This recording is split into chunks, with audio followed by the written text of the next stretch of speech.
Hi there, my name's James Gardner, I work for the Press Association news agency in the UK. A question in English to Otto, please. Otto, ahead of this game, there's been an awful lot of attention on Cristiano Ronaldo. How will that disruption, that distraction affect Portugal, do you think? I don't know, and to be honest, I don't care.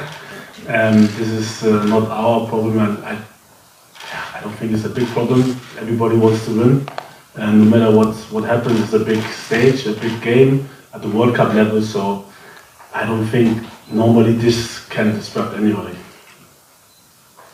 Okay, we take question here and then come back to you, please. Thank you. Muftau Nabila Abdullahi from Ghana. Question goes to Otto. Otto, you were part of the Ghana team that went to the first edition in 2006. You were one of the scouts for the 2014 World Cup, and now you are leading the team to this year's FIFA World Cup. The first of your generation, second Ghanaian to do so. What does it mean to Otto Addo, and what do you think are the skill sets you must rely on to ensure that there's a success for Ghana team in this World Cup? Yeah, sure. Obviously, I mean, I feel very honored to be part of this team as a player, but now also as a coach. It's a privilege, it's a great honor for me to serve Ghana, this on the pitch, but now also at the side of the pitch. The skill to beat Portugal, I think we have the quality to compete with them. Surely we have to be very, very brave to go into this match, and we have to be self-confident, have this self-confidence to go into these matches, but I think our players are ready. We want to play football, but surely we also have to defend well. And as you can see from the previous matches, little things can decide, and all the matches were very, very close and could have turned to each direction. And I expect this game also to be like this. Okay, please. Hello, João Miguel Nunes, RTP Portugal. My question goes to Ayew, and I would like to speak in English. I would like to know if you think that the questions around Cristiano Ronaldo are affecting the Portuguese team, and how it can not help you, but be something good for you. And I would also like to know if you think that this game is 50-50, or do you see any favorite? Thank you. As my boss said, it's not really our problem what's happening in the Portuguese team, but I think they are great professionals.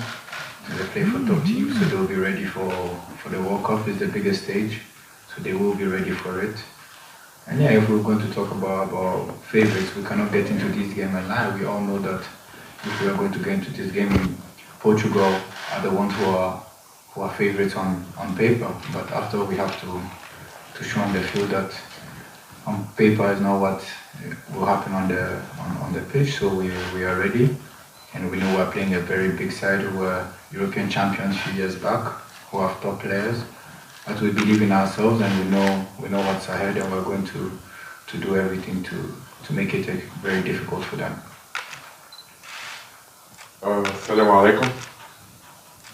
Okay, just a reminder, please ask. It's a question per journalist to give the opportunity to the old colleague here, okay? السلام عليكم. اسلام المدب من موقع العربي الجديد. سؤالي لأندري أيو. النتائج الممتازة اللي حققها المنتخب التونسي بصفته منتخب أفريقي آخر ضد منتخب آخر قوي وهو منتخب الدنمارك، هل يمكن أن يحفزكم ذلك للعب مع منتخب أوروبي قوي أيضا المنتخب البرتغال، وأيضا المفاجأة التي حققها المنتخب السعودي مع المنتخب الأرجنتيني، هل يمكن أن يكون ذلك تحفيزا لكم لتحقيق المفاجأة أمام البرتغال؟ شكرا.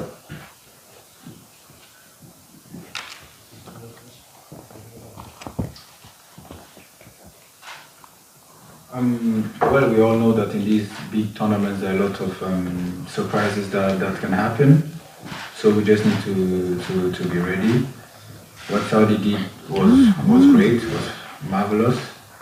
But we need to think about ourselves, not look at what somebody has done.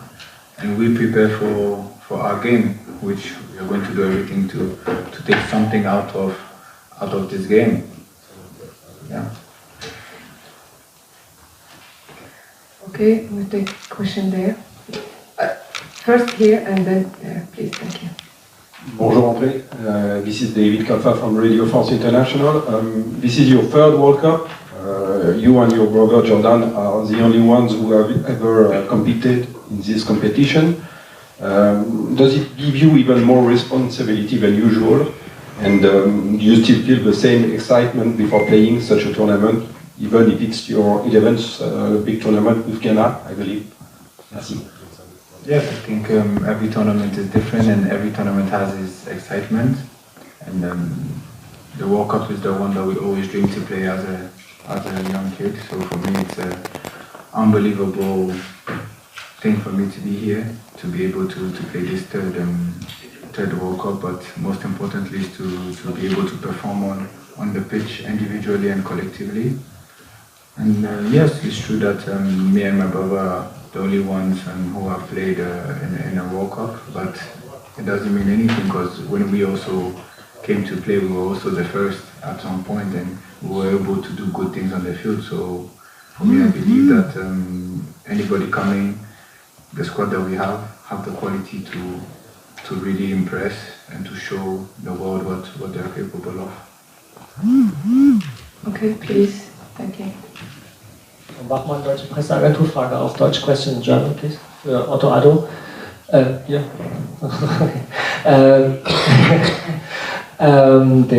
Die afrikanische Föderation hat ja vor ein paar Wochen sehr stolz verkündet, dass erstmals für alle 5 afrikanischen Mannschaften der Trainer Wurzeln in dem jeweiligen Land hat und das als möglichen großen Schritt für den afrikanischen Fußball gefeiert hat. Wie sehen Sie das? Ist das auch Ihre Meinung und kann dies wirklich ein bedeutender Schritt nach vorne werden auf diesem Turnier oder hängt dann am Ende doch wieder sehr viel von den Ergebnissen ab? Do I have to answer in English? Yeah? Yes? Yes, okay. Or German? German, it's okay. Yes? Oh, okay. Okay. Also, okay, maybe in English.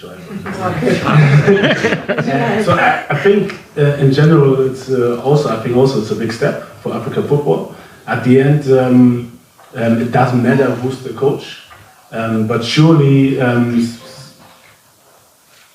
we have players, and sometimes it's easier if you understand the languages of your own country. Sometimes the players feel more connected if you have played for the country. And sometimes it makes things easier, and it's I think for Africa it's a big step. The previous years there were not so many coaches, so it's a big task for Africa to develop more coaches, not only to coach African teams, but also to coach other teams, to coach in Europe. And so I think the world is lacking of this, and so I'm very, very hopeful that this doesn't depend on results, because it's a process. And the process sometimes takes a long time. And I know football is a results-based sport, but I'm very, very convinced that development comes with consistency. And for this, you need to trust, you need to give more trust. And this is surely what not only African countries but also European or South African countries should do, I think, to be a bit more consistent, even though sometimes the results are not there. And this is also for the audience or for the spectators. If you want development, I think you have to have consistency.